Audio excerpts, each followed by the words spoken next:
Welcome, everyone, to the L7C podcast, My Hero Academia edition. It's been a little bit, but we are back talking some My Hero Academia. Season 6 has been well underway.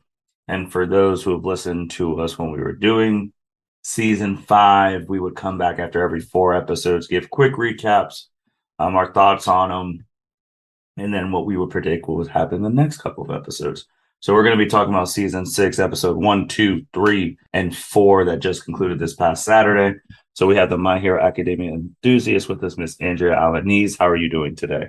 I'm doing very well. How are you doing, Martin? I am doing well. Are you ready to actually talk some My Hero Academia season Some new My 6? Hero content for Yeah. freaking sure. Oh my goodness. So everyone who's listened to the My Hero stuff, the people who have listened to our anime previews, you guys know that My Hero Academia, well, them and Spy Family were the two official animes that kicked off the biggest anime seasons of all time on October 1st, where the first episode of Quiet Beginning, transcription, A Quiet Beginning came out. So we're going to talk about some of the stuff in the episode, some plot points, some key stuff. There are going to be spoilers. We're not going to go over every episode in complete detail. So definitely check it out for some of the stuff that we don't talk about. So we encourage you to go watch it.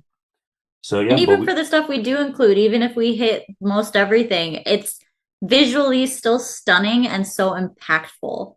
Like, definitely go watch the episodes.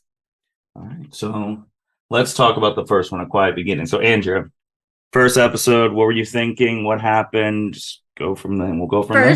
First episode, I know you had already told me that like they were getting right into it. They weren't really doing a recap. They did like a baby recap, but it was the same length as a normal like recap of the previous episode instead of making the whole episode a recap, which was, oh my gosh, so great. Because we all have been anxiously awaiting what happens in this war. Like we've been waiting for it.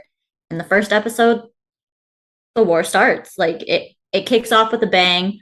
Just a side note about I really enjoy the new opening. I didn't expect the tone of the opening to be sounding so kind of like upbeat, but I really appreciate the callbacks to the old school like American comic books with the like boom pow like different little, and the design style of it or the art style of it is very reminiscent to like original superhero comic books. So I thought that was cute. So what were some of, you said they were mobilizing. So what were some of the key points of that episode, of the first episode? Was it just them mobilizing? What other key points did you have or during that So episode? the other key points of the episode are like with the mobilization, they do kind of break down the structure of the Paranormal Liberation Front and the plan of attack for the hero side. And I didn't memorize kind of the actual structure of or the different teams built within the Paranormal Liberation Army. I did find it hilarious that Dobby and the ice dude that he was fighting almost like were paired in the same group and were the leaders of the same group. I just thought that was ironic. But then for the heroes, it's not a counterattack because technically the heroes make the first move, which is great because, as it's stated, I believe in this episode and maybe even the next episode after, if they waited to be responsive instead of preemptive, the person who's making this prediction straight up says that there's no way they would win. They have to make that first move. So the main part of their preemptive strike is there are two different teams. You have Team Endeavor, and then you have Team Edge Shot.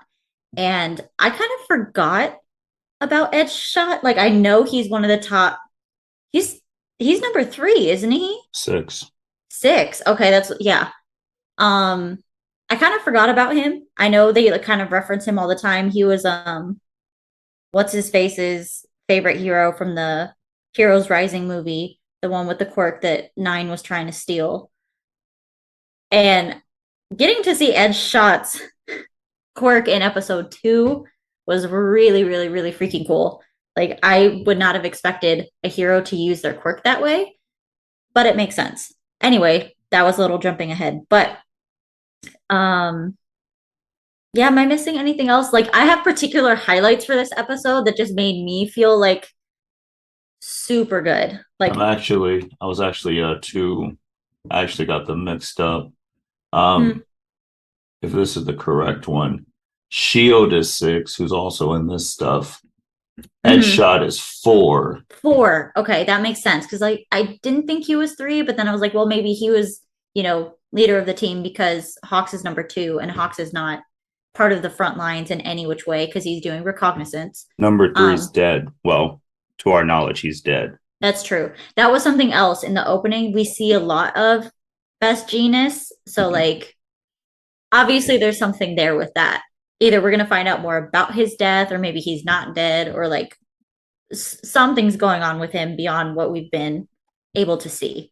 Um, but one of my favorite like highlight moments, actually my favorite one that just made me so fucking happy was before the strike, before the operation started. There were average citizens just walking around being like, hey, like, where are the heroes at? And then they're like, oh, look, there's one. And it was Mr. Two Faced block ass slide and go. And he's like, huh, where are the other heroes at? And then one of the heroes we see at the very, very beginning in season one, because he was involved in the whole like slime villain incident with Bakugo and Midoriya, jumps on him from behind, clamps his fist together, and is like, yeah, you two-faced traitor. Like, of course y'all aren't in on what's going on. Oh, that was such a great moment for me. Made me feel so good. Yeah, I think you hit the nail on the head on the biggest things about this episode. They were mobilizing and they did their plan of Attack attack. and evacuation. That was something else that I really appreciated that I mean, they're heroes, so they try to consider like minimizing casualties, damage, and all that other stuff.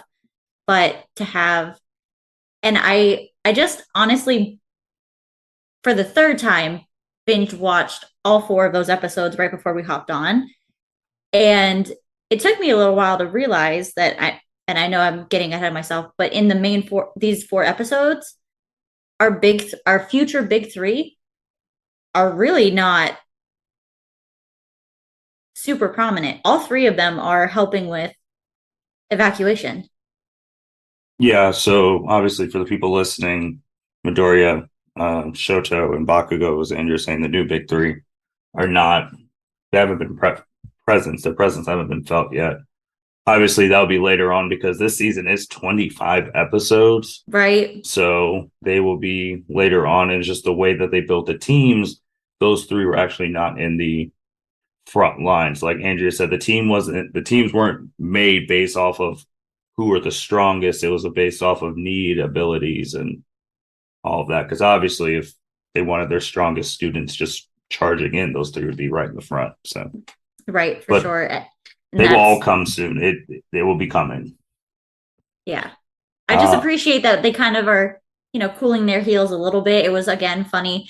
My first reaction when, we see that Bakugo is part of the like evacuation team, of course he automatically starts bitching about it. And all I could think about was his original provisional license exam mhm. with the evacuation piece. And while he was slightly better, I mean, he was still Bakugo. So Well, that was funny. That was a little humorous moment in there as well. so you brought up that beginning thing with that guy getting caught. Was that your favorite moment of the episode, or did you have another favorite moment? So that was probably my best, like, oh yes, thank God moment. Like, yes, but the other highlight for the episode for me might be less significant to the story, but it could be foreshadowing, and I'm like not thrilled if it is. But we had a moment between Mushroom Girl, who we know I'm not like the biggest fan of, but she comes in clutch. Has a moment with Midnight because Mushroom Girl is feeling uneasy because it actually is part of the frontline team. There were two students from class 1B and two students from class 1A in the kind of like spear position of taking over the hideout. And Mushroom Girl was one of them. And so she was worried about like, should we really be here? Like we're just students. Like why like the League are the people that were attacking UA, and Midnight. This is one of the more tender moments. I think it might be the most tender moment that we have seen Midnight in the spotlight, and she's not making some sort of, like innuendo or being like over the top, that she just seemed more like a normal person, if that makes sense. No, that makes sense. My favorite moment I just simply had Mirko on there because obviously she's the star of this episode See, with I seeing what left she her can for the do. next episode. My MVP for the episode for sure is Mirko, but and that's because of she managed to basically accidentally talk about plot armor. She managed to accidentally destroy a key piece for the Paranormal Liberation Army, just kicking down a door, and just happened to be taking, and that door just happened to take out one of the most crucial pieces. I know she would have gotten it even without, like, she would have gotten the little Momu, but how that played out was a little too convenient, Right. in my No. personal opinion. Yeah, so I just had her for my favorite moments of the episode, finally seeing her in action again. MVP wise, I did also have her down, and I also had Midnight down, and I also had Eraser because Midnight and Eraser, who there's another person I'm going to throw in at the end. One of them, one, if not two of them, are going to die. I've been saying that I think I since. since watching this episode, and then the moment, because again, getting ahead, but Midnight also has a moment with another student in episode 2. I'm like, yeah, I'm jumping on that bandwagon for sure. Midnight's dying. Yeah, so Yeah. because Midnight, like, that's the longest dialogue she's had in a bit, and then also with the Eraser having his dialogue, that was a longer dialogue. He really doesn't talk all that much, especially to other like people who aren't his students, because he was Mm-hmm. very like for him and his demeanor, he was very passionate. Mm-hmm. Well, he So was angry. Like, yeah, he was talk angry. about the faces of revenge, Eraser and Present Mike. Like, damn. So those were my three MVPs for this episode. Did you have any other MVPs outside of them? No, I honestly basically have, I didn't write Eraser for every like MVP, but basically Eraser is an MVP for every episode so far. Like, Eraser, I will go ahead and call it Eraser, Hawks, Mirko, so far are just going to be war MVPs in general, because like none of this would go through without them. And I know there's going to be more coming up. And obviously, again, Endeavor's the number one hero. So, of course, he's going to be considered an MVP of the war. Like, he's going to be a war hero. But I feel like so far, those three have already cemented their status in these 4 episodes as being for sure. Like, for sure. I would say the first. I mean, I would agree with like the first quarter. Since yeah, quarter yeah. So I would say like the first four. I 100% agree. We'll see. Well, if they're all standing in the next four, Well, even if they're not standing in the next 4, unfortunately, their impact on the war, I feel like for sure it puts them up there. we'll see. We'll have to wait and see, especially after the end of the fourth episode. Did you have any questions about the first episode? Any questions that came in your mind? So I didn't have, I mean, I was, the question that I had come up was something that had already been hinted, that Hawks had like specialized training, that he was like trained to be a hero in something separate. And he kind of briefly touches on it. Of course, we know it's through the commission, but like for me, it was like, okay, what's the program? How many people are in it? Are they recruited for it? Are they, I got dark and I'm like, are they bioengineered for it? Like, like what more is there in there? Because there's obviously more in there. But I did feel like a question was answered for us during this episode about Dr. Egghead, is like, as I think of him, what is his name? Garaki or something Mm-hmm. like that. When we figure out that he does have a quirk, and it's like, that makes, yep, that makes sense. That makes sense why the Nomus have the quirks that they do, why All for One was able to survive for so long. Like, yeah, and why the doctor's been around for so long, even. part of me wanted to like speculate that that's the quirk.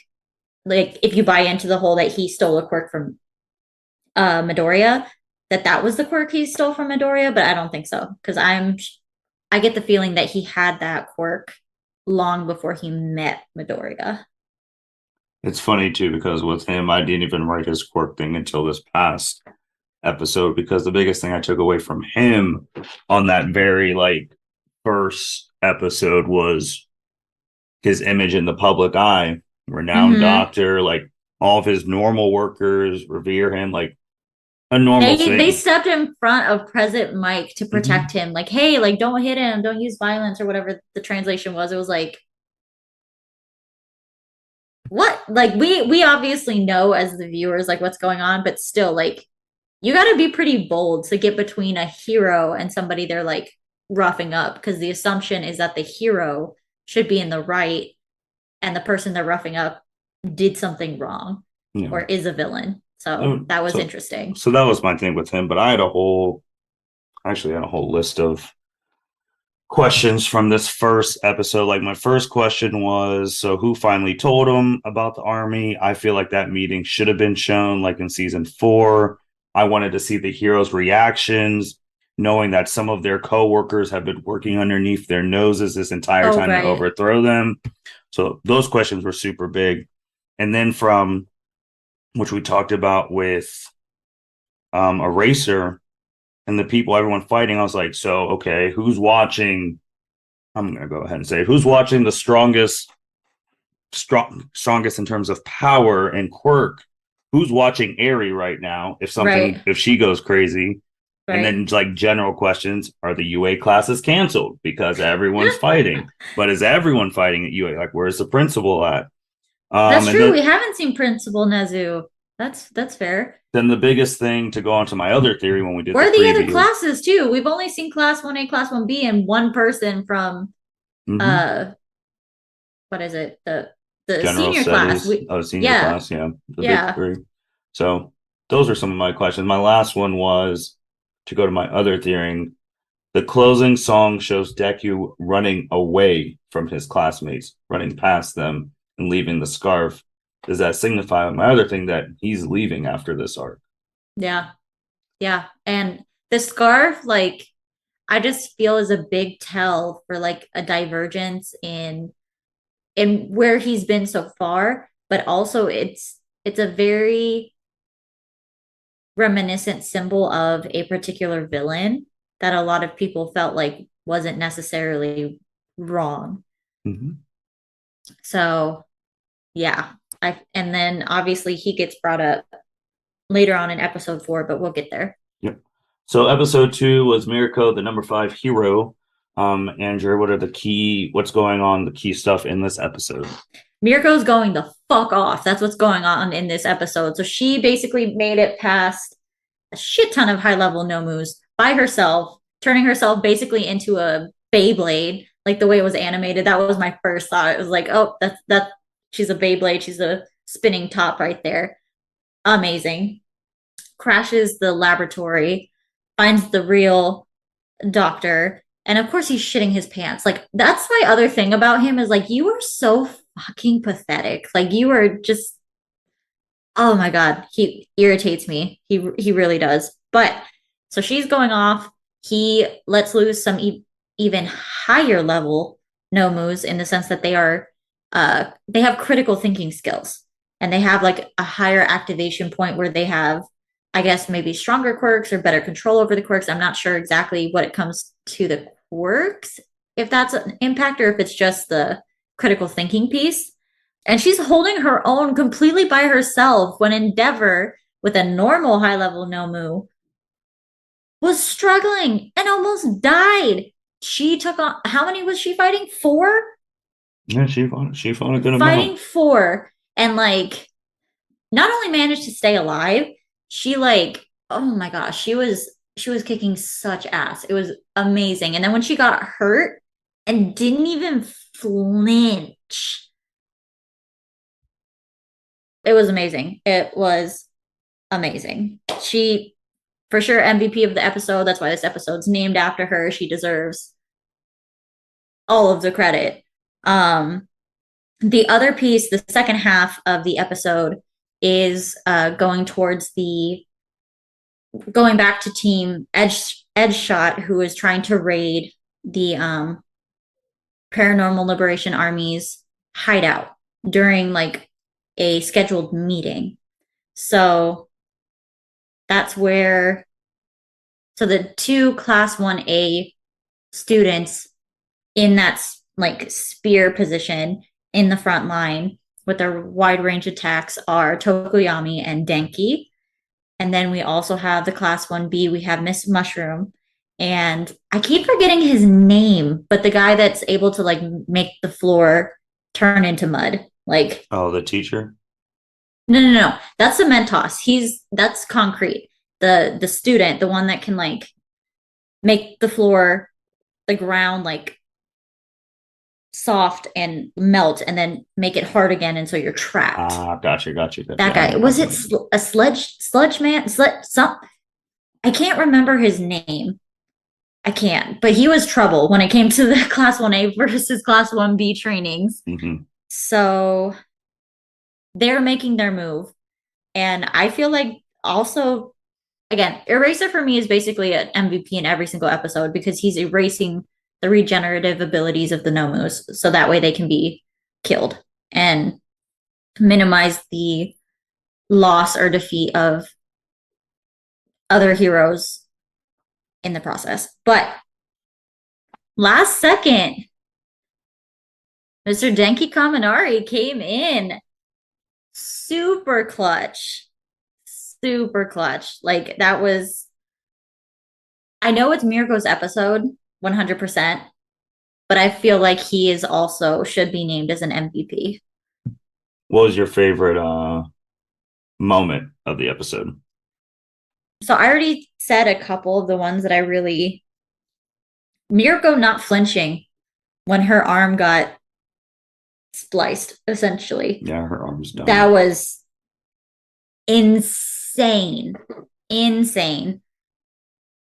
The funniest moment of the episode is Endeavor like giving Eraserhead a compliment about his quirk. Like, that's a nifty quirk. Like, you can still come be my sidekick.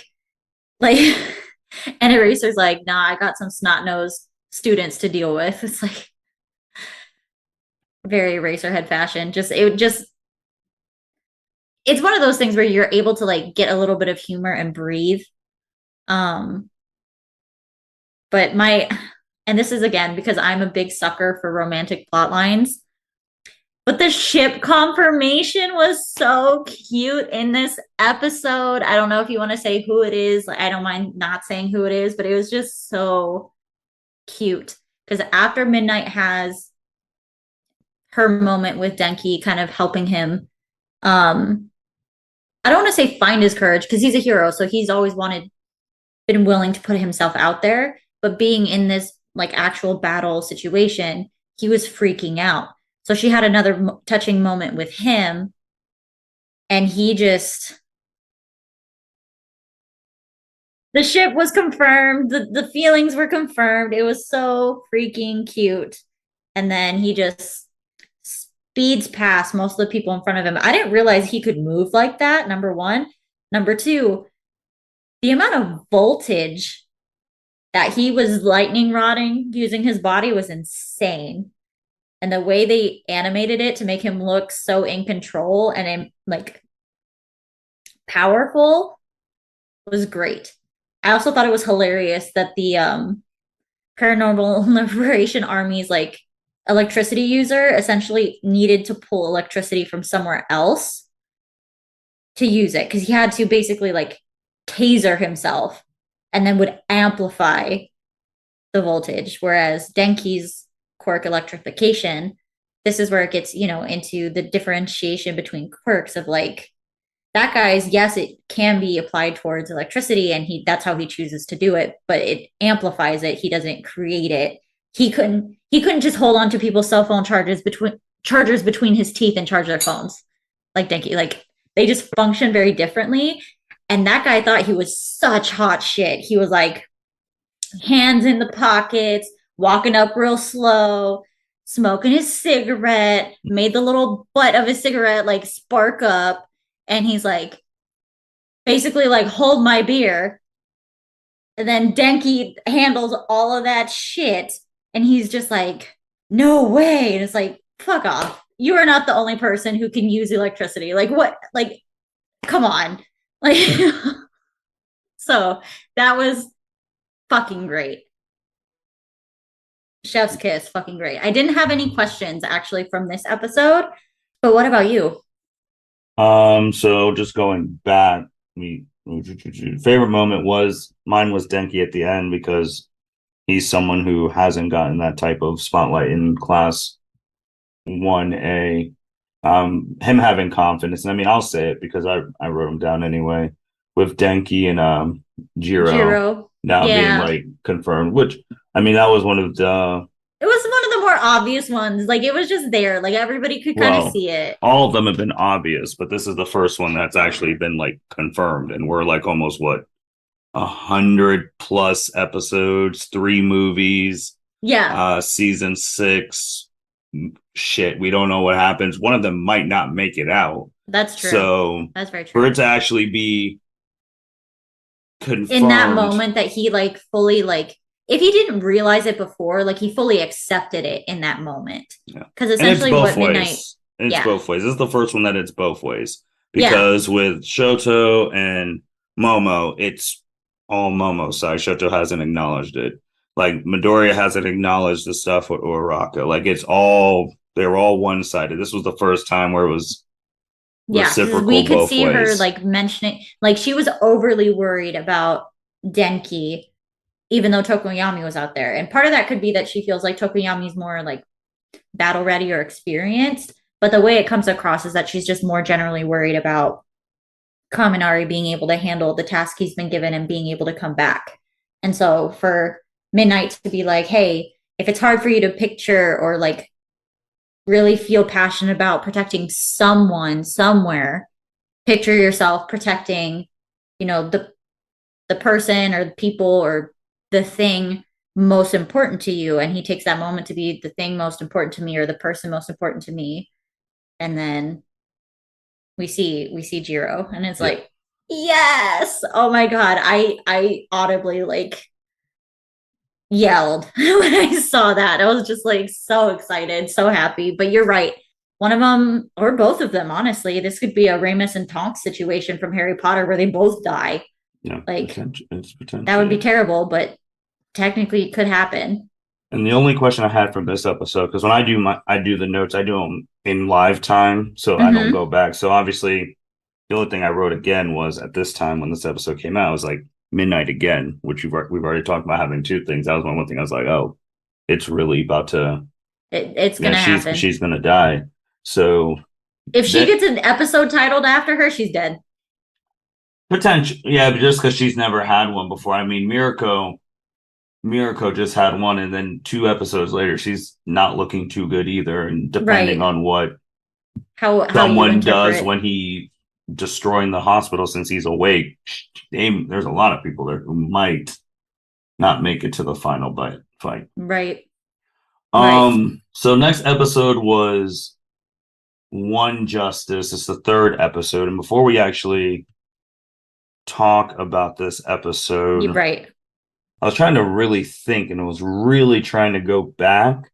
I don't know if the closest one of recent is when Lemillion lost his quirk and he was still fighting to protect Aerie and all that music and all stuff. No, but this episode is probably one of the most emotional episodes, definitely of recent My Hero Academia anime, and maybe the most emotional one of all time. Really? You think so? I think they did this episode Justice very perfectly because you were feeling bad for the person who actually on spoilers the chopping block. dies. Yeah, Yeah. so you feel really Yeah. bad about it. The person who kills him feels really bad about it. Really doesn't Yep. like. So I was just sitting there. I was like, that episode is probably one of the most emotional Emotionally ones from charged all for ones. sure. So, For sure. but let's get into it. So go ahead, Andrew. So, I mean, do we want to say who dies? Do we just not want to say that? Because like, At this point, I mean, episode 3 came out on the 15th. They'll probably hear this by the 6th, 5th, 6th, maybe episode. So we might as well. We can. It's already out. okay, So okay, so like, yeah, so twice, it's twice. And honestly, towards the end of that episode, there, I really thought he was gonna like barely make it out because like that's when Dobby got involved in the face off between Hawks and Twice. And yeah, we see Hawks be very conflicted about it. Hawks likes Twice. He wishes and wanted Twice to like, you know, to have a fresh start. He offered him the fresh start.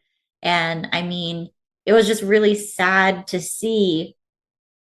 I mean, and see Twice's guilt because he has the flashbacks to when he brought Overhaul to Shigaraki, and then that's when they lost Big Sis Mags, and they took I'm forgetting his name, the guy with the marbles that wears the mask, took his one of his arms, and like that was a whole disaster. And Twice was the one that brought him, and then now Twice is the one is essentially almost the entire reason that Hawks is able to know about the meeting, know where Shigaraki's at, gaining power, and the whole thing, if and hopefully when the Paranormal Liberation Army fails, it's primarily because of Twice's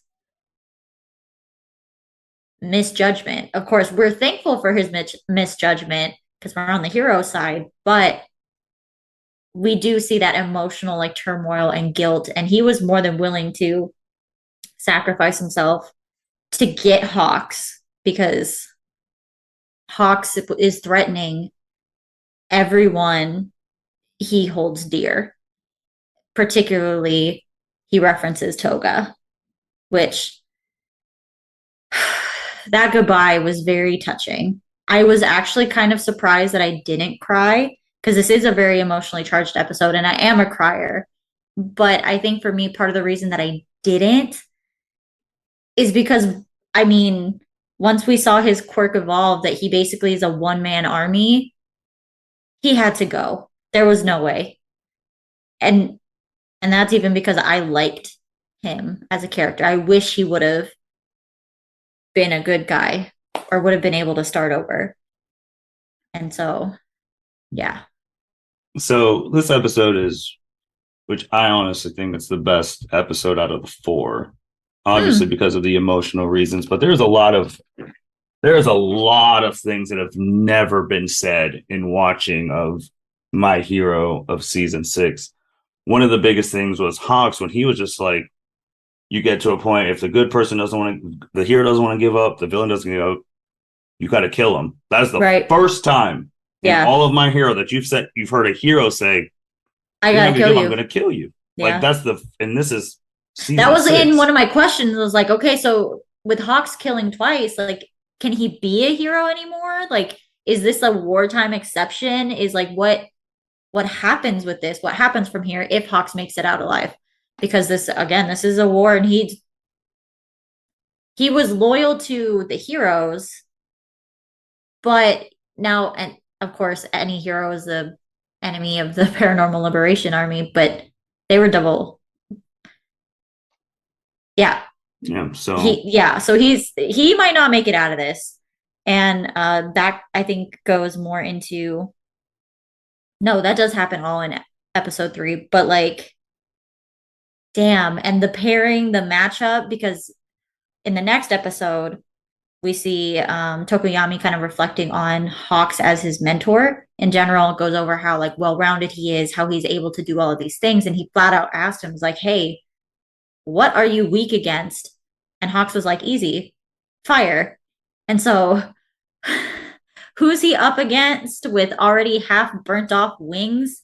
before we get to that, Okay, that's gonna be some stuff from 3 because that's gonna go right right. into 4. So with the killing thing too, and once Hawks came out of like that because Dobby comes and he's like, "Don't apologize" and all that stuff. But once like Hawks, there's a scene where he comes out of the smoke and like you Mm-hmm. see his eyes, but they're like sharpened up. I'm like, oh, he's dead. Like he's actually like I didn't think he was actually really going to kill him. I really didn't. And then I was like, oh, we just had a hero kill somebody. And like you said with the wartime thing, or I mean, it's like what Hawk said. It's like if you get to this point, if you know they're not going to stop and all of that, then they got to go. My thing when I was watching it, because obviously Hawk's reveal, like he Yeah. was two timing them and all of that. And just because, like, I do this a little bit, I, like really think deep into my comparison stuff. And that scene to me Hmm. is a scene when he was revealing and Twice was super sad. In an alternate anime universe, that scene to me is what would have happened if like Itachi actually would have had to kill Kisame. Like if he actually revealed that he Yeah. was an agent. That was the Yes. closest thing I thought of. I was like, this is because I've always wondered. I was like, so what to the Naruto fans, well, how was Itachi going to take out the Akatsuki? Like he was going to have to do something. So like him being partnered up with Kisame, and Kisame really liked him. Just Right. and like he was sad when Itachi died, just like Twice. Really liked a Hawks and vice versa. So like if they said Itachi got to start killing these Akatsuki members and the first one is your partner, that's the scene that reminds me of like that would have been What the scene right there, and that would have been just as just as gut sad. wrenching. Yeah. And then obviously the MVPs of this were Hawks and Twice. Their voice actors and the music Hmm. delivered was just crazy. One of the emotionally charged episodes of recent thing. But then the biggest thing, which we have talked about this before on many podcasts of secret identities and all of that. Right. Dobby knowing Hawks' real name was one of the biggest shockers. Right. That was wild. That threw Hawks for a loop because Hawks Mm-hmm. was let we find out more so why like in the next episode, but he was just floored. And that's the second time Dobby has walked up on a hero and been like, Your real bitch, name. I know your name. The first time being Endeavor. And with all the speculation around like who Dobby really is, and then now he walks up on Hawks, and Hawks is already very much like, I have to stay focused, I have to stay focused, I have to stay focused. And then Dobby hits them with the hey Kygo, and is like, oh, threw him for a massive loop. Oh, I was going nuts because I'm like, oh my gosh, what? And like the fact that Hawks was thrown off because I mean, obviously Exactly. he can keep a poker face. The dude was Trained. yeah, and trained in the double agent, but he couldn't keep it during that. I'm like, oh, This is this is bad. Like something. this is bad. And then I started running the like questions popping in my head is like, oh, was Dobby like originally also in this like super secret like hero training class? Mm-hmm. Like, is that how he knows his name? Did they like play together as kids? Like, were they neighbors? Like, what? Like, how does he know his name? Like, truly, how does he know his name? Yeah, with And that, it's I officially was like, okay, I've been underestimating Dobby way too much. Like this guy knows a he's been a bit of lot a more. sleeper. Yeah, he knows a Yeah. lot more than what I thought he did with the Hawks thing. That was big. That's why I was like, this was my favorite episode out of the four. But now But that perfectly leads into the fourth episode. yeah. They I kind of do start. want to say one question that I had also during episode 3 was Mhm. so Tokuyami being involved in the like initial attack was to help seal off the long tunnels. And so he did that using a new move called Ragnarok with Dark Shadow. Mhm. And Dark Shadow got a glimpse at Gigantomachia, right? Yep, The yeah. the big thing. And Dark Shadow was like, don't go down there, there's a monster. And that's when we hear is it Sugarichi, the police buddy of All Might, basically like, oh yeah, no, don't worry about that because like he only takes, orders from essentially all all all for one, but he's like out of commission, so don't worry about it. And I'm like, that's red flag, red flag on that play. Cause like saying that is like I'm looking at him stare at the boombox and I'm just like, oh my god, does he fully take orders from Shigaraki now? Because if that's the case, then that's going to be a problem. That's going to be a massive problem. He will. That's going to be the thing. Yeah. Yeah. And so that was my question was like, damn, does he really fully like listen to Shigaraki now? Or is it that he's like just kind of accepted him, but he still wants to have like all for one's voice tell him what to do, you know? Mm-hmm. But I think that kind of gets answered in the next episode, Sure. which you are about to start. Yeah. So I mean, right where we left off with Dobby and Hawks, like you said, the one weakness for Hawks is fire, and he's fighting a fire person, which now with like knowing like what Hawks is really about, I would have thought he would have planned for that because Right. like I always like I forgot that Twice was the one who really introduced him because I just remember like the end credit scenes of season 5 where it's like Mm-hmm. Dobby introducing him to the league. And like I always Right. thought him and Dobby hung out a little bit more than him and Twice. So I was didn't think like Hawks. I'm like, all right, man, you've already proven that you're super smart, like tactical. You would think you would have to run into Dobby eventually. So I was just shocked he didn't wasn't like Right. more prepared or had like a backup. Right. And I'm wondering if the backup plan, we just haven't seen it yet. Cause his, again, this is the same episode, like I said, where Tokoyami kind of reflects back on his time Mm-hmm. training under Hawks. And Hawks says, like, my weakness is fire. And so Tokoyami's like, okay, well, how do you combat that? How do you, and Hawks is just straight up like, it was such a silly answer to me. I was like, of course he would say it that way. That's so Hawks. But he's basically like, get them first. It's like, well, you did not do that as far as we could tell right now. But maybe he has some other like latent trap. I don't think so, but I don't want to assume against Hawks just because like I feel like he continually surprises us Yeah. and not always like in a good way. Like when I read, obviously, because like subtitles, but when I read and heard Dobby say his name, I figured Hawks was not going to be phased, Mm-hmm. and then he was, and it's like, oh shit. So yeah, so we'll see if he doesn't actually have a plan in potentially episode 5, or maybe they'll leave it hang for a really long time that we don't know exactly what happens. But the fact that Hawks asks Dobby who he is, and then we see Dobby's mouth move, but there's no audio. Oh my God. Talk about a teaser. Well, Hawks Like, even said too, like he thoroughly investigated everyone in the league, knew their personalities past, all that. The only two people he couldn't get anything were Shigaraki and Dabi. And then he was just like, dude, who the hell? Like, for someone of his caliber, not to be able to find out any information about those two. right. And then Hawks, like you said, he's like, who the hell are you? And you get that whisper thing. And then, which I didn't even know Dabi was a big Stain fan like that. You See, hear a whole everybody one. forgot. Everybody Yeah, forgot. I I did totally too. forgot. But then as soon as he said it, I was like, that's right. Because that's when Jiren brought Toga and Dobby in was after Stain. They were both Stain fans. I completely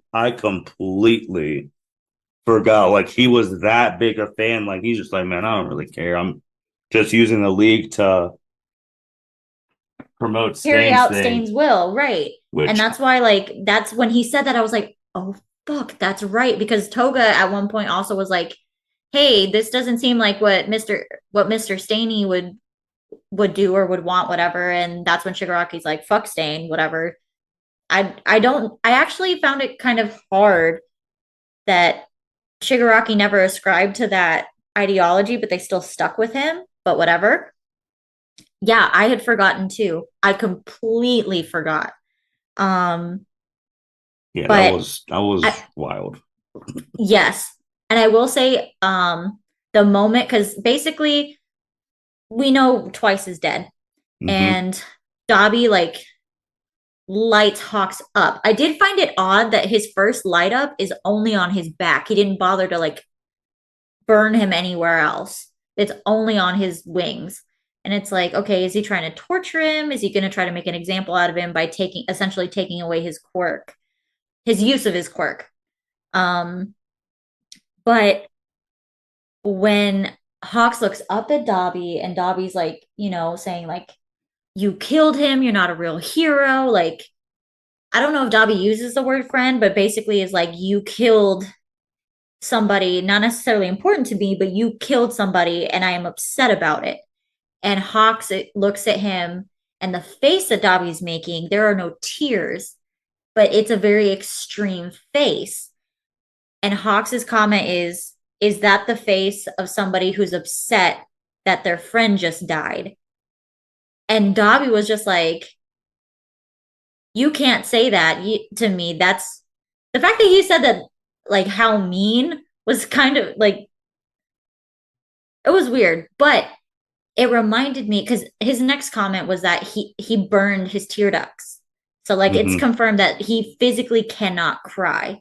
And there was a situation, I don't remember which season it was, where blood was coming out from underneath, like where like it looks like he's got his eyelid stapled on. Mm-hmm. And maybe that's kind of reminiscent of how he now cries because his tear ducts are burned off. But anyway, that reminded me of a parallel in Attack on Titan when, spoiler alert, if you've never seen Attack on Titan, please skip this next like 30 seconds. In one of the later seasons, in season 4, I forget which part, I'm pretty sure part 1, one of our favorite, most beloved characters gets unexpectedly shot and killed. And everybody's upset about it. Legitimately, every one of the OGs is torn to pieces. And it sounds like the main character, Eren, is crying, is laughing.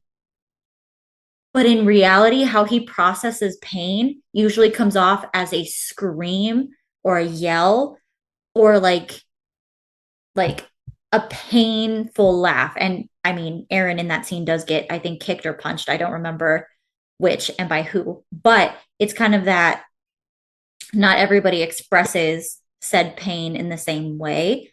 And so you can't judge how people react to a tragedy or like a sudden happening like that.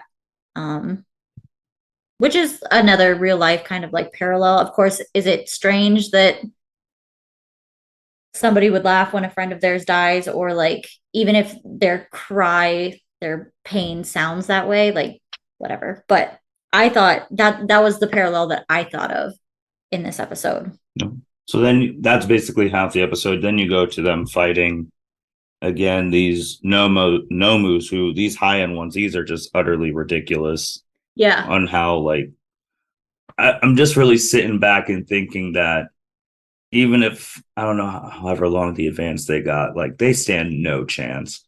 Like you were gonna fight 10,000 people, you were gonna fight all these different things in Nomus, you're gonna fight Super Shigaraki. I'm Right. really still sitting here, even with this jump. I'm like, I still don't know how they're gonna win. Like they have Right. the advantage now, but Right. And now, that's the thing, is that's set up, I feel like in this episode, is that the tide is about to turn. oh Because yeah, at it the end of is. this episode is when Shigaraki like comes out of suspended life, which was also plot armor bullshit. But anyway, regardless, we did get lucky in that technically he didn't reach the full 100% activation. So technically he's not as supercharged as he could have been. And that's thanks to Mirko breaking the tank and letting some of the fluid out. Next was President Mike's like scream, frying the rest of it and busting it open. And at the time that it's bust open and Shigaraki comes out, they check him. He has no pulse. So essentially he was in suspended animation. So technically speaking, realistically, he could have just died and never woken up. That would have been beautiful. Of course, would have that have been too easy? Absolutely. We have too many Shigaraki and Deku parallels for them not to face off. Like, of course, they couldn't get so lucky that he'd never wake up. But I didn't think he was going to wake up right away. And I'm very concerned about the hero that they left Oh, he's to dead. take care. Yeah, He's dead. He's he's dead. gone. He's gonna die. Yeah. I also think President Mike might be smoked because I think he's gonna die too. I hope not. I really hope not. Because I they're really, getting that hope not. professor back. And President Mike's the current person holding him. The doctor, he's dead. That's fair. He's either dead or he is going to be Out of retired dead. commission. Like Yeah. he's going to be hurt so bad retired. Yeah. Because you talked about the Shigaraki, like Miracles. I was like, oh, like to be at this second part. I didn't think Miracle was going to be making it out either because I was like, oh, Me, this is yeah. not looking. I don't think she's fighting the rest of the, No, for sure. which is Even bad because with it's only episode 4 out of 25. right. So, and if you don't have your number 5 hero when the main fights haven't even started yet, that's going to be bad. But President Mike, we got to see him do stuff like you said. Like, again, anyone who we haven't seen do stuff often, I instantly think they're going to be gone. It's their swan song. That's fair. I will say one of my highlights on a much lighter note for this episode was Fat Gum, The his taxi. fat taxi with all the students just chilling in his belly, and he's running them back to the back to the back line. It was, and to even give it an official name of Fat Taxi, I was like, oh my goodness, that's so cute. Like that's so funny. So with this one too, obviously you brought up the Shigaraki plot points where you see him like in his subconscious, I'll just say subconscious, and you see like his family, Mm-hmm. like really doesn't have that many hard feelings for his sister, still likes the mom, hates the dad, Mm-hmm. and then like obviously all for one's telling him to come here. And then like you see his family trying to stop. I don't know why they put the dad in front. That was stupid. That They was should really stupid. they should have put his And sister, his mom, or his grandma, who All Might's master. We got to right. see her. Haven't seen her in like a Yeah. physical form in forever. So, Yeah. but and then you And hear the and the doctor I mean talking. foreshadowing of the what's that called? The intro. I mean, we see Shigaraki wearing his grandma's cape. Like Mm-hmm. it's his grandma's cape. And I'm like, oh fuck, that's messed up. Well, I want to know where he got like Me how would this too. because that's see this goes back to my thing I've said for years in regards to My Hero. I don't understand how Shigaraki, if he loved the season one, he Mm-hmm. hated All Might because his grandmommy died because of this dude, quote unquote. But your master is the one who killed your Killed her. grandma. And it has not been shown that you know that your master is the one who killed your grandma. So if your master just casually showed up like, I was able to salvage your grandma's cape that you admire so much, wouldn't you ask where he got it from? Oh, when he was snapping her freaking neck. Like that. Probably. I still don't, but whatever. It was their thing. He walks to All for One. I think the biggest thing too was the doctor talking about the quirk singularity theory. I was like, oh, we're Yeah. bringing this back. Like I was like, Yeah. And the holy fact it's shit. him, like that he's the one that brought it up. And that's why Mm-hmm. he like when All for One came up to him and was like, hey, I don't think your stuff is bullshit. And he just dedicated the rest of his like I super kind of don't extended life either. to him. So And he's like, oh my God. He's a little bitch. I don't like, oh my God. I don't think his stuff is either. I know he did the thing with the quirk stealing bullets and all that for Mm-hmm. necessary, but I don't think his stuff's that bullshit either. But and obviously we talked about the first episode, like of course the guy who's so bad, the doctor having a quirk that everyone would die for. Like life Would kill force, you get to, for. yeah, you get to live twice as long, you just lose athletic ability. Oh, Okay. okay. Okay. Like, And then obviously like all this planning and stuff, and because I'm starting to think man, I'm trying to think the doctor and All for One were freaking Black Zetsuing it. Like they orchestrated Shigaragi's family to get the way they died and all that because they knew he would come to him because they were talking about a successor, and you just don't pick anyone. Like I feel like that shit was all pre. pre-planned. Mm-hmm. Yeah.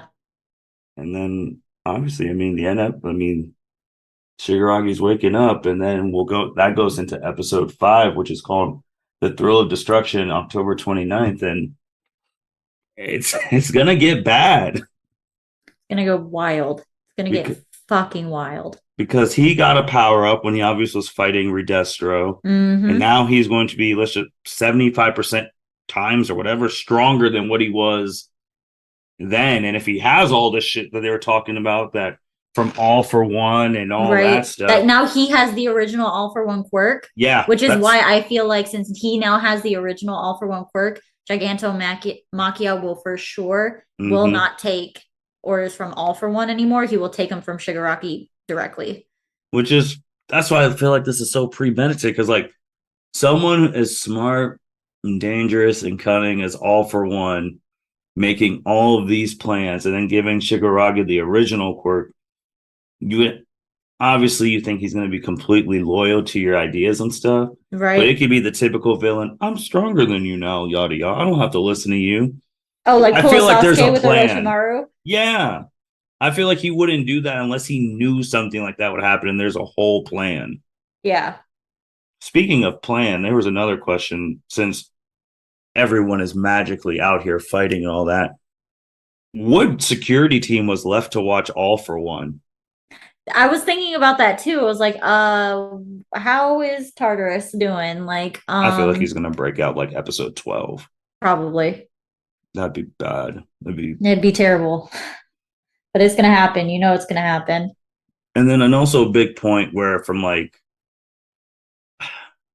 from a strategic thing now, I'm conflicted in this episode because Mm-hmm. obviously the doctor, like you talked about Eraser being an MVP, started talking about like Eraser stuff was being brought up.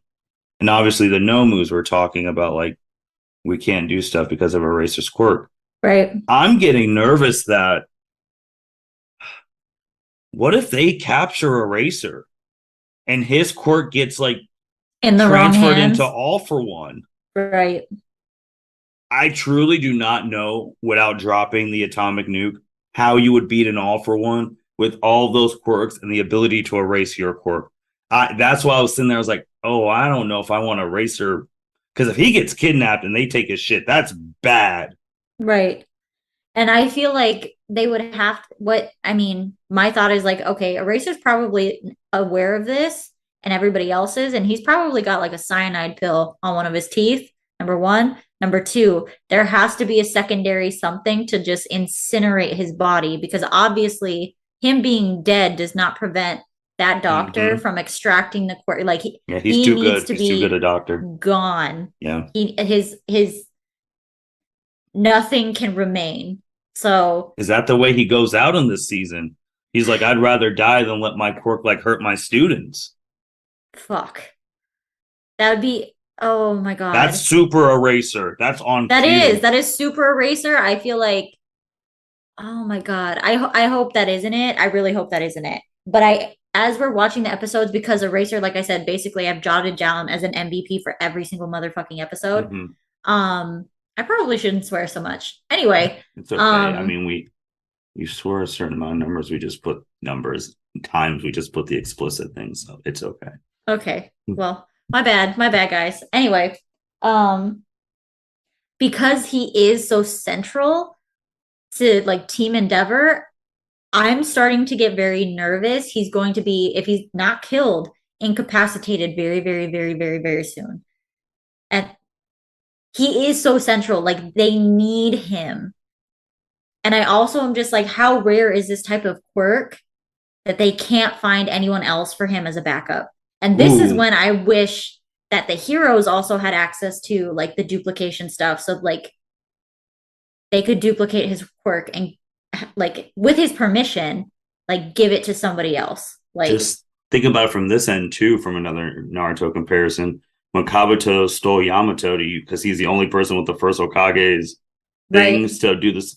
What if they steal him and they power up these high-end sets Nomus No with moves. a racer quirk? They would be I'm telling you, anyone They would be else, unstoppable because they'd be able anyone to who erase gets it's going everybody's to be quirk and unstoppable. they're still regenerating. And Mm-hmm. they would be completely invincible. And that's why I feel like that won't happen because they can't be completely invincible. Well, they can be Um, invincible all to just one person. I mean, one for all is not going to get a rate. That'd be it'd be invincible just to not the main character. But I don't think Midoriya can. I actually don't know what the hell he's can do now. I don't know what any of these kids are going to be able to do when these I high ends get to the field. I facts. My question is like again with the face off between Deku and Shigaraki, I feel like there's gonna be Talk no Jutsu attempts. And part of me is like that it's not working here. But I also wonder because of that matchup, because of that history, and because of, all for one and one for all derived from all for one, if during that fight, like kind of the way that Naruto and or not Naruto, excuse me, no, yeah, when Naruto and Sasuke were fighting, that they kind of had like Sasuke had a glimpse into Naruto's life and had an epiphany.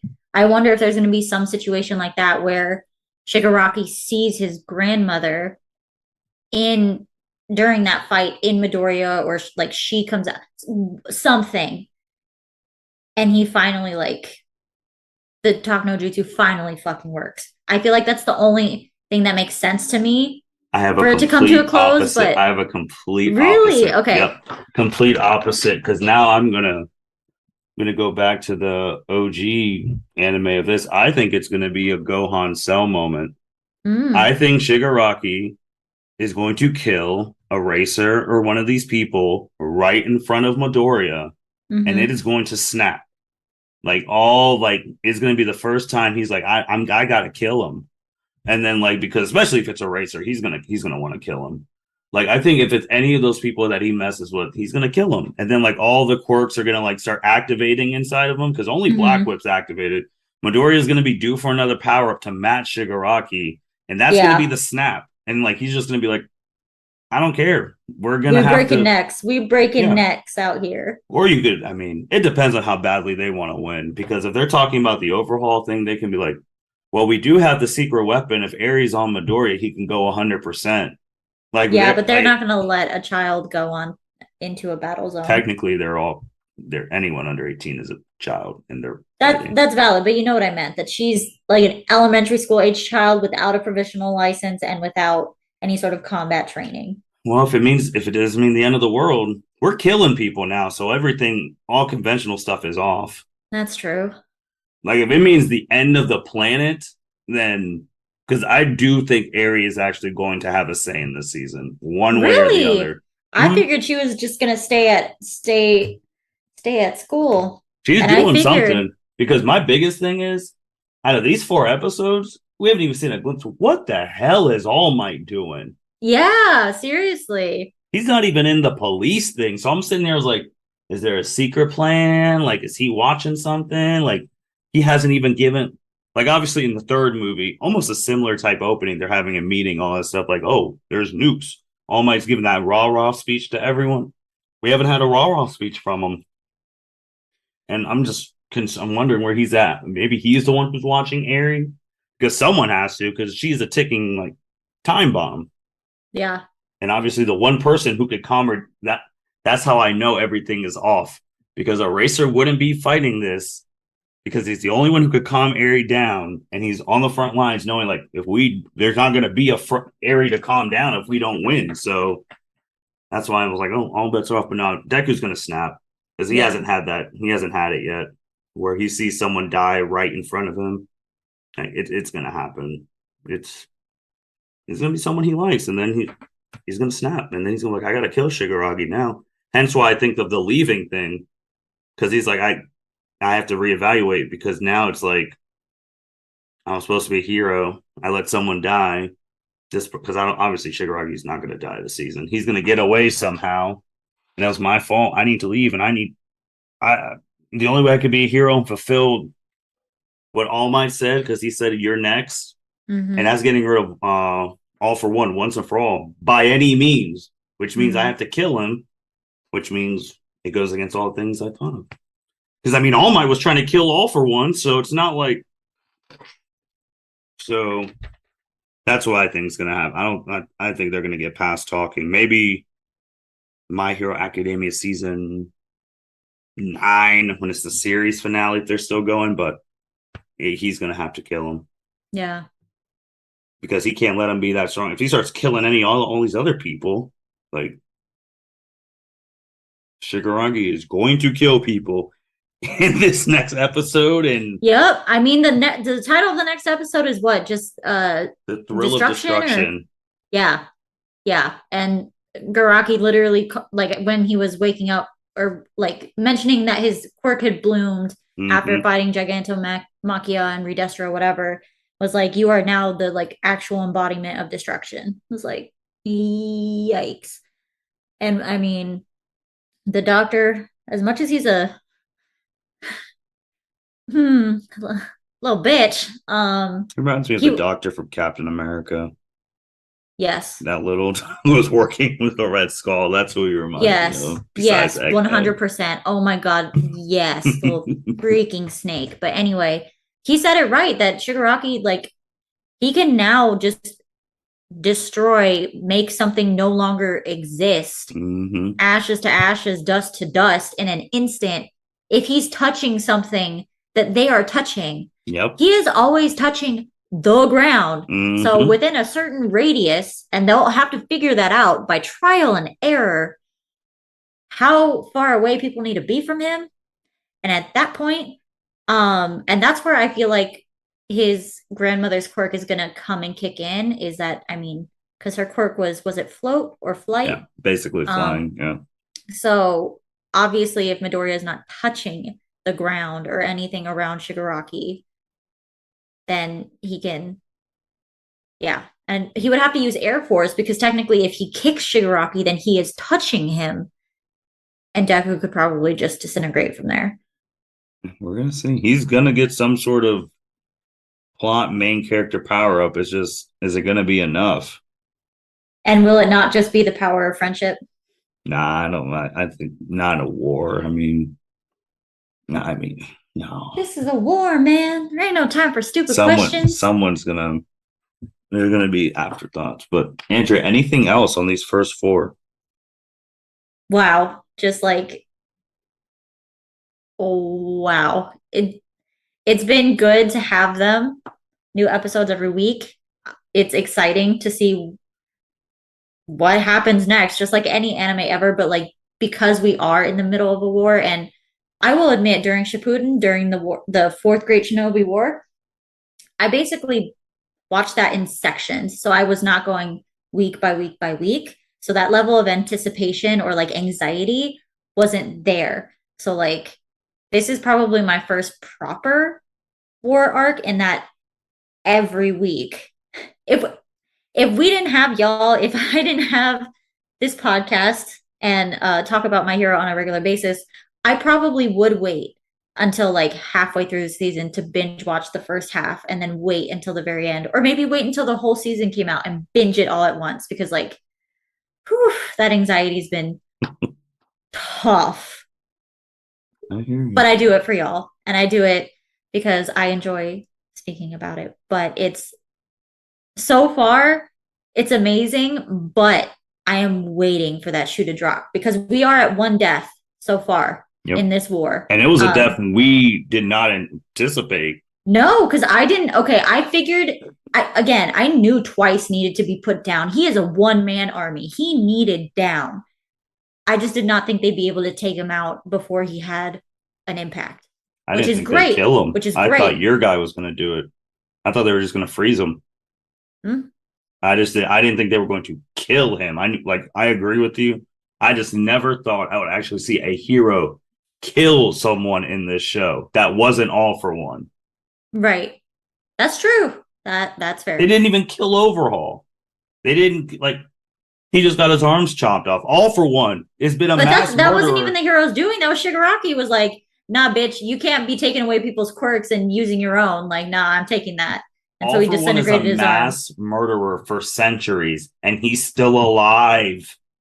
Mm-hmm. Like that's why I'm like, okay, if they're not killing him, then they're not going to kill anyone. But like a person we didn't like, obviously needed to be dealt with, but to actually and to see Kill Hawks him. be the one who did it, like through Yeah. the chest, that's couldn't have expected that, which is making me think like, oh, there's going to be some other. Yeah.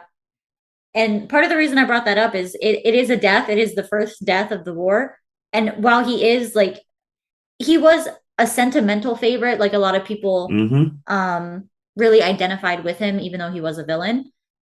He got offed quick. The bodies are going to start dropping on the hero side too. Like it's been too much in the hero's favor so far these four episodes. Like yes, heroes are taking some damage, taking a couple L's here and there, like minor stuff, getting scrapes, burns, all of that stuff. I mean, Mirko is not looking in the best shape, and oh, I hope she makes it so badly. But regardless, um, like I just know that other shoe is about to drop so hard, so hard. If not, if not this episode fully, in episode 6. Like in the coming episode 5. If it doesn't fully happen in episode 5, it's coming in episode 6. That there's the total tide reversal. The thing is too that like that theoretically, if this wasn't a shonen and somehow they're going to win, but it's not going to be without cost. But just look, I mean, the Liberation Army is stronger than them. They could just win on attrition. Like they just have to outlast them and they'll lose. Mm-hmm. Like they have to and the heroes are the ones. You're right. Like they've had a death and they've had some small stuff, but any small stuff impacts the heroes more than the villains, because with the heroes still bombarding, there's still thousands of people in that basement, just ready to explode. So that's why I'm just they gotta knock these people out. And obviously, and when they're taking out the mansion, besides Dobby, the other big villains of the league haven't shown up yet. No. Toga's going to go on a omega killing spree. Oh, yeah. So now the thing is, now she's going to be more motivated, because I know we talked about her and Uraraka having a face-off, but now Toga's going to be more motivated because her guy she actually was friends with is dead because of this. So kind of nervous for Uraraka when that fight happens. Oh, yeah.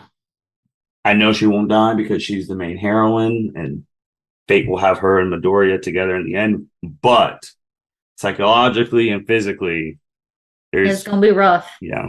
So anything else? No, I hope you guys enjoyed this podcast and have been enjoying these 4 episodes. If you haven't seen them yet, hope you watch them soon. And I hope you continue to listen to this series with us because we enjoyed doing it. Yeah. Okay, Andrea said, thank you everyone for listening. Make sure you like, rate, comment, subscribe wherever you listen to. My Hero Academia's episode 5 comes out October 29th. If you're watching it in English, they are always 2 episodes behind. 2 episodes behind, yes. Yeah. So you can catch up in English while you're listening to this if you want to, if you don't want to do it subs. But they are coming out sub-weekly, so enjoy it. And with that being said, this is the L7C podcast signing out. Thank you for listening to this episode of the L7C podcast. Be sure to like, rate, review, and subscribe to the channel. Follow us on all social media platforms, and we'll be talking to you guys soon. Take care.